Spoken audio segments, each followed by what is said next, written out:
যা ছিল গচ্ছিত তোমার মাঝে। তুমি ধ্রুবতারা হয়ে দেশের ক্রান্তিকালে তুমি দেখাইছো অন্ধকার থেকে আলোর পথ।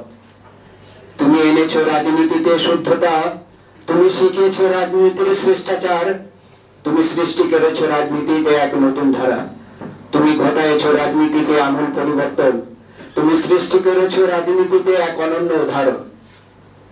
তুমি যে রাজনীতির ধারক বাহক, তুমি যে রাজনীতির রূপকার, তুমি যে রাজনীতির স্থপতি। তুমি দেশের ক্রান্তিকালে কান্ডারি হয়ে তুমি ধরেছো শক্ত করে হাল। তুমি দলের ক্রান্তিকালে চালিকা শক্তি হয়ে তুমি দলকে করেছো পুনরুজ্জীবিত। তুমি নিয়েছো দলকে এগিয়ে। তুমি এ দেশকে খাদের কিনার থেকে করেছো যে উদ্ধার।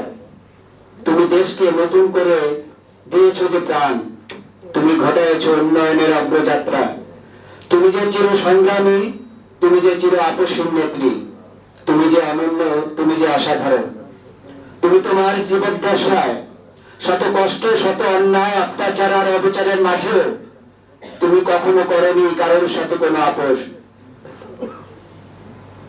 তুমি নওনি কখনো নিজের মাথা কোনো অন্যায়ের কাছে। তুমি যে আপসীন নেত্রী, তুমি যে দেশনেত্রী, তুমি যে মানবতার মা, তুমি যে গণতন্ত্রের মাতা, তুমি যে মাদার অফ ডেমোক্রেসি। তুমি আছো দেশের মানুষের অন্তরের অন্তরস্থলে, তুমি আছো দেশের মানুষের হৃদয় জুড়ে, তুমি আছো হৃদয় জুড়ে। তোমার নেই যে কোনো চিরবিদায়, তোমার নেই যে কোনো মহাপ্রয়াণ। ইতিহাসের পাতায় স্বর্ণাক্ষরে লেখা রবে নাম যে তোমার।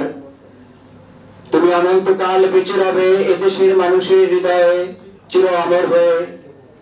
তুমি যে চির ভাস্বর, তুমি যে চির অম্লান, তুমি যে চির অক্ষয়, তুমি যে মৃত্যুঞ্জয়ী, তুমি যে মৃত্যুঞ্জয়ী। ধন্যবাদ সবাইকে।